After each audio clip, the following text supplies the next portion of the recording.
পুরুষোত্তম শ্রীরামচন্দ্রের হাতে সমন রাবণ রাজা নিহত হয়েছেন, মারা গেছেন কুম্ভকর্ণ। লঙ্কায় রাজা হয়ে বিভীষণ, তিনি আবার রঘুকুল তিলক শ্রীরামচন্দ্রের সখা। বাবার হত্যাকারী শ্রীরাম সখা বিভীষণের লঙ্কায় এক তরুণের মনে প্রতিশোধের আগুন ধিকধিকি জ্বলছে। সে কুম্ভকর্ণের ছেলে ভীমাসুর। যত দিন যায় আগুন কমার পরিবর্তে বেড়েই চলে। বাবার মৃত্যুর প্রতিশোধ নিতে দৈবী শক্তির সাহায্য চাই। ব্রহ্মার উপাসক ভীমাসুর তাই লঙ্কা ত্যাগ করে হাজির হলো সহ্যাদ্রির ঘন জঙ্গলে। হিংস্র জীবজন্তুর ভয় ত্যাগ করে সে তপস্যায় মগ্ন হলো। দীর্ঘদিনের কঠোর তপস্যায় খুশি হলেন প্রজাপিতা ব্রহ্মা। তিনি দেখা দিলেন ভীমাসুরকে। ব্রহ্মার কাছে বর চাইল ভীমাসুর, অমরত্বের বর। কিন্তু ব্রহ্মা কিছুতেই রাজি হলেন না। অসুরকে অমরত্বের বর দিলে সৃষ্টির ধ্বংস হবে, এ কথা ব্রহ্মার অজানা নয়। নাছর ভীমাসুর তখন এমন বর চাইল যেন কোনো মানুষ তাকে হত্যা করতে না পারে। ব্রহ্মা রাজি হলেন আর বর দিয়ে অন্তর্ধান করলেন। ব্রহ্মার বরে বলিয়ান ভীমাসুর সাধারণ মানুষের ওপর অত্যাচার শুরু করল। রাজারাও বাদ গেল না। একদিন ভীমাসুর আক্রমণ করে বসল পরম শিবভক্ত রাজা কামরূপেশ্বরকে। বন্দি করল রাজাকে। সে নিষেধ করল শিবের পূজা না করার জন্য।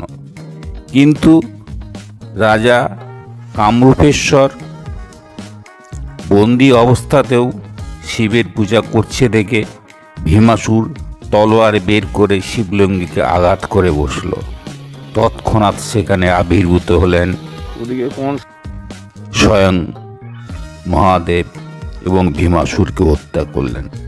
শিবপুরাণের আরেক কাহিনী অনুযায়ী ত্রিপুরাসুর নামের এক অসুর কঠোর তপস্যায় শিবকে সন্তুষ্ট করে অমরত্বের বর চেয়ে বসল। কিন্তু শিব তাকে অন্য বর চেয়ে নিতে বললেন। ত্রিপুরাসুর তখন বর চাইল যেন কোনো মানব, দানব বা দেবতা, কোনো পশু বা পাখি তাকে হত্যা করতে না পারে। দেবাদিদেব তারকাসুরকে সেই বর দিলেন। শিবের বরে বলিয়ান তারকাসুর সাধারণ জনগণের উপর অত্যাচার শুরু করে দিলে শিব অসন্তুষ্ট হলেন। ভগবান শিব তারকাসুর বধের জন্য দেবী পার্বতীর সাহায্য চাইলেন। শিব পার্বতী তখন অর্ধনারীশ্বর রূপে সেখানে আবির্ভূত হলেন। সেই অর্ধনারীশ্বর রূপ দেখার জন্য সব দেবদেবীরা হাজির হলেন সহ্যাদ্রি পর্বতে। ভীষণ যুদ্ধে কার্তিক পূর্ণিমার দিন তারকাসুর নিহত হল। শিবের ত্রিশূলের আঘাতে সৃষ্টি হল ভীমা তথা চন্দ্রভাগা নদী। সমস্ত দেবদেবী শিবকে অনুরোধ করল সহ্যাদ্রি পর্বতে চিরস্থায়ী হয়ে বিরাজ করতে। শিব রাজি হলেন আর ভীমাশঙ্কর রূপে সেখানে প্রতিষ্ঠিত হলেন।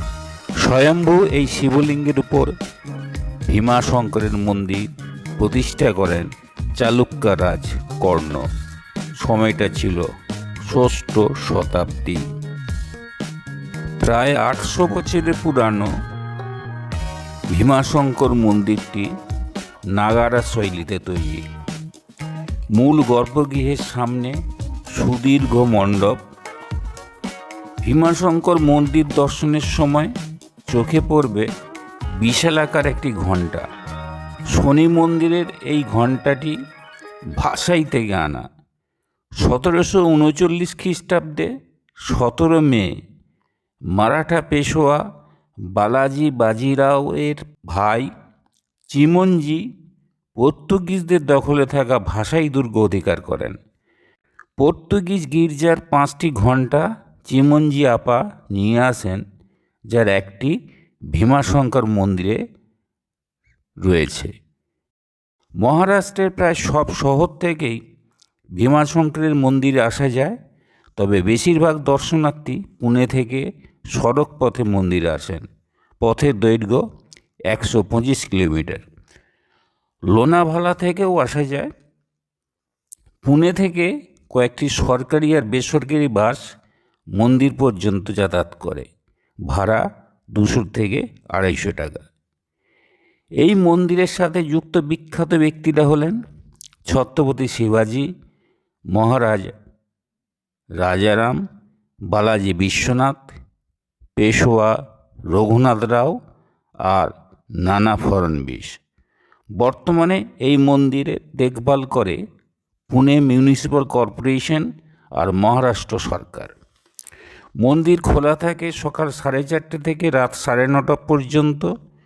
মন্দিরে কোনো প্রবেশ মূল্য নেই। দ্বাদশ জ্যোতির্লিঙ্গের অন্যতম ভীমাশঙ্কর মন্দির ইউনেস্কোর ওয়ার্ল্ড হেরিটেজ সাইট। মালিক কাফুর 1312 খ্রিস্টাব্দে এই মন্দির আক্রমণ করেন। 1674 খ্রিস্টাব্দে আওরঙ্গজেবের বিরুদ্ধে ছত্রপতি শিবাজির বিদ্রোহ আর 1818 খ্রিস্টাব্দে মারাঠা যুদ্ধের সাক্ষী এই মন্দির। ভীমাশঙ্করে গণেশের একটি ছোট মন্দির আছে, যেখানে বল্লালেশ্বর গণেশ পূজিত হন। এই গণেশ মন্দির অষ্টবিনায়ক মন্দিরের একটি। কমলাজা মন্দিরে দেবী পার্বতী পূজিত হন। কথিত আছে এই মন্দির 51 সতীপীঠের একটি। মা কমলাজার ভৈরব স্বয়ং ভীমাশঙ্কর। স্বয়ম্ভু ভীমাশঙ্করের শিবলিঙ্গটি কালো পাথরের, আর শিবলিঙ্গের উপরে রূপার প্রলেপ দেওয়া আছে। নাগারা শৈলীতে তৈরি এই মন্দিরের 4টি অংশ: গর্ভগৃহ, অন্তরাল, শিখর আর সভামণ্ডপ। গর্ভগৃহের ঠিক উপরে একটি কলস। সভামণ্ডপটি বেশ বড়সড়। 3500 ফুট উচ্চতায় অবস্থিত ভীমাশঙ্কর মন্দিরের চারপাশে ঘন জঙ্গল, যা অভয়ারণ্য হিসাবে বিভিন্ন জীববৈচিত্র্যের আর উদ্ভিদ বৈচিত্র্যের সমাহার। এই অভয়ারণ্যে দানব আকৃতির কাঠবেড়ালি পাওয়া যায়, যা মহারাষ্ট্রের রাজ্য প্রাণী। এছাড়া মাউস ডিয়ার, চিতা আর বিভিন্ন প্রজাতির পাখি এখানে নির্ভয়ে বসবাস করে।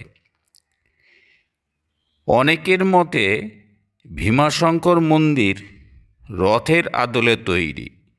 রথে বসে আছেন এই জগতের পালনকর্তা শিব, যিনি ভক্তদের আধ্যাত্মিক মোক্ষের পথে নিয়ে যাবেন। ওং নমঃ শিবায়, ওং নমঃ শিবায়, ওং নমঃ শিবায়।